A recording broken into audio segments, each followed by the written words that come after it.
अब आप Europe travel करते हो तो आपके पासपोर्ट पर एंट्री एग्जिट की स्टैंप नहीं लगने वाली। तो ये किन लोगों के लिए इम्प्लीमेंट हुआ है, कैसे इम्प्लीमेंट होगा और इसका क्या इम्पैक्ट्स होंगे, आज की वीडियो में हम डिस्कस करते हैं। सत श्री अकाल, मैं हाँ जितेंद्र सिंह। सबसे बड़ी चीज़, ये जो रूल है ये ऑलरेडी इम्प्लीमेंट हो चुका था अक्टूबर 2025 में, बट फुली इम्प्लीमेंट नहीं हुआ था। यानी काफ़ी ऐसे एयरपोर्ट थे, काफ़ी ऐसी कंट्रीज थी जिन्होंने अभी इसको स्टार्ट नहीं किया था। लेकिन 10 अप्रैल 2026 से हर एक कंट्रीज में ये इम्प्लीमेंट हो चुका है। शेंगन की कंट्रीज में, याद रखना, नॉट अदर जो यूरोपियन कंट्रीज हैं, सिर्फ शेंगन की कंट्रीज 29 कंट्रीज हैं। यानी इनका अब एक सिंगल सिस्टम बन चुका है ऑनलाइन, जो ये रिकॉर्ड रखेगा कि कौन कौन सी डेट को एंटर हुआ और कब ये एग्जिट हुआ। तो यानी सिस्टम अब सिंपल एक ही चलेगा और पासपोर्ट पर किसी भी तरह की एंट्री और एग्जिट की स्टैंप नहीं लगेगी। आप ट्रैवल करते हो, आपके पासपोर्ट पर नहीं शो होगा कि आप कौन सी डेट को गए थे, कौन सी डेट को वापस आए हो, बट उनके सिस्टम में सब रिकॉर्ड होगा। यानी आपने यदि एंट्री स्विट्जरलैंड में की है, एग्जिट चाहे आप जर्मनी से हो रहे हो, लेकिन शेंगन के सिस्टम में आ जाएगा आप कब एंटर हुए, कब एग्जिट हुए। इसका बेनिफिट क्या और नुकसान क्या है, आइए समझते हैं।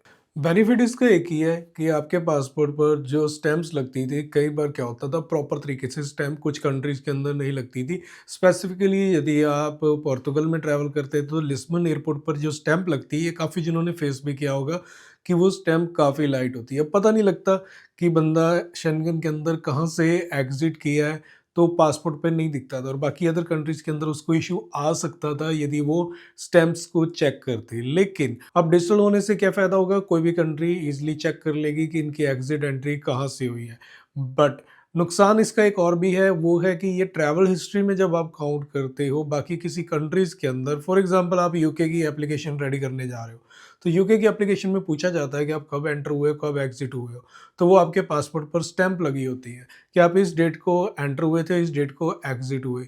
तो उस डेट से क्या होता था कि यूके आपके पासपोर्ट से देख लेता था पहले कि यह वाकई ये पर्सन सच बोल रहा है या झूठ बोल रहा है, लेकिन अब वो नहीं हो पाएगा। तो आप जिस डेट को आप गए हो, आपने एप्लीकेशन फॉर्म में फिल तो वही करना है और एग्जिट डेट भी वही करनी है, झूठ नहीं बोलना है। लेकिन आपके पासपोर्ट पर अब नहीं आ रहा, तो इसलिए यूके के जो एप्लीकेशन फॉर्म है या बाकी अदर कंट्रीज़ के जो एप्लीकेशन फॉर्म है, उसमें आपको ये चीज़ ध्यान रखनी होगी और आपको स्पेशली याद रखना होगा कि कौन सी डेट को आप ट्रैवल किए। अब कुछ लोग ऐसा सोचेंगे कि ठीक है, मैं शेंगन के अंदर जो था पहले गया और वापस आया मैं लेट, लेकिन मैं ओवरस्टे हुआ था तो मुझे यूके को बताने की ज़रूरत नहीं है। तो ये पकड़ा जा सकता है। वो कैसे? जब आप दिल्ली से फॉर एग्ज़ाम्पल स्विट्ज़रलैंड गए हैं, तो दिल्ली से आपकी जो स्टैंप है वो लगेगी डिपार्चर की, और जब आप वापस दिल्ली आएँगे तो आपकी अराइवल की स्टैंप लगेगी। इस बीच में आप कहाँ रहे हो, तो इसको तो आपको एक्सप्लेन करना ही होगा। इसके अंदर ज़्यादा से ज़्यादा आप थोड़ा बहुत देखते हो तो 1 दिन का इधर-उधर फ़र्क जो है हो सकता है, लेकिन उसमें बड़ा यदि फ़र्क है उसको आप नहीं हाइड कर सकते, ना ही आप उसको अलग से शो कर सकते हो। तो ये तो भूल जाओ कि आप उसके अंदर कुछ ऐसी चीटिंग कर सकते हो, ये कोई सोच रहा हो कि हाँ, मैं झूठ बोल दूँगा किसी और एम्बेसी के अंदर कि मैं ओवरस्टे हुआ हूँ, कौन-सा पता लगेगा, नहीं। आपकी डिपार्चर और अराइवल की स्टैंप जो दिल्ली के अंदर लगी हुई है, आपकी सेम वही होगी, क्योंकि वो मानी जाएगी वहाँ पे। तो इसलिए जब भी आप जा रहे हो, ट्रैवल कर रहे हो, तो इस चीज़ को आपको साथ में अपने फ़ोन में या कहीं और रिकॉर्ड रखना पड़ेगा कि आप कौन-सी डेट को गए थे, कौन-सी डेट को आए हो। इसके साथ एक और पॉइंट भी है, जो कि बैड इम्पैक्ट हो सकता है, क्योंकि हम पहले वो चीज़ें बता रहे हैं जिसका बैड इम्पैक्ट हो सकता है। फ़ायदे क्या होने वाले हैं, वो नेक्स्ट पार्ट में आएगा।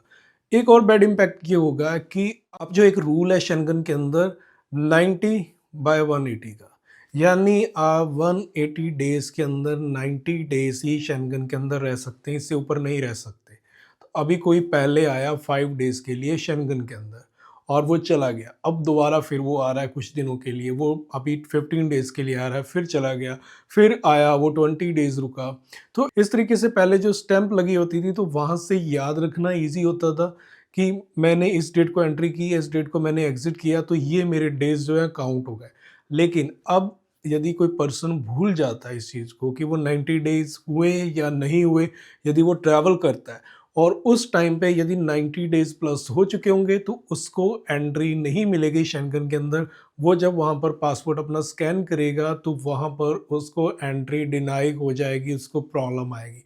तो ये भी एक बड़ा इम्पैक्ट है जो इसका हो सकता है आने वाले टाइम में कुछ जो ट्रैवलर हैं, जो फ्रीक्वेंट ट्रैवल करते हैं शेंगन के अंदर, उनको ये प्रॉब्लम फेस करनी पड़ सकती है। और इसका फ़ायदा क्या है? फ़ायदा इसका सबसे बड़ा एक यही है कि जिन लोगों का पासपोर्ट बहुत जल्दी फिल हो जाता तो उनका फिल नहीं होगा, क्योंकि कोई एंट्री एग्ज़िट की स्टैम्प नहीं लग रही है, तो आपके जो पासपोर्ट के पेज हैं वो अभी खाली बचे रहेंगे। और कुछ लोगों का होता था कि उनके पेज जो हैं अब कम रह गए हैं, लेकिन वैलिडिटी वो 2-3 ईयर पड़ी हुई है, तो उन लोगों के लिए होता था कि उनको पासपोर्ट जल्दी रिन्यू करवाना पड़ता था। लेकिन अभी ये चीज़ उनके लिए स्पेशली बहुत बढ़िया है जो शेंगन में कंटिन्यू ट्रैवल करते रहते हैं, क्योंकि उनके पासपोर्ट पर बार-बार कोई स्टैम्प्स नहीं लग रही हैं, तो उनके पेज काफ़ी खाली रहेंगे। तो यही एक बड़ा बेनिफिट है। इसके अलावा बेनिफिट जो है वो शेंगन को है स्पेशली, क्योंकि उनका वर्कलोड जो है पहले से कम हो गया है, डिजिटल रिकॉर्ड हो गए हैं, कोई उनके साथ अब चीटिंग नहीं कर सकता, सब चीज़ें उनकी ऑनलाइन होंगी, जो आने वाले टाइम में शेंगन के बॉर्डर को और प्रोटेक्ट करेंगी। शेंगन में इलीगल इमिग्रेंट्स रुकेंगे,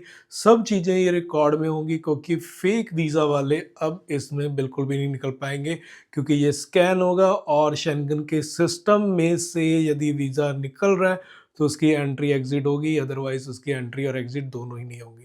तो ये एक बड़ा बेनिफिट जो है वो शेंगन जोन के लिए होने वाला है। तो ये थी अपडेट न्यू जो शेंगन से आई है। ऐसी और अपडेट्स देखने के लिए हमारे चैनल को सब्सक्राइब कर दें और मिलते हैं फिर एक नई वीडियो में। सत श्री अकाल।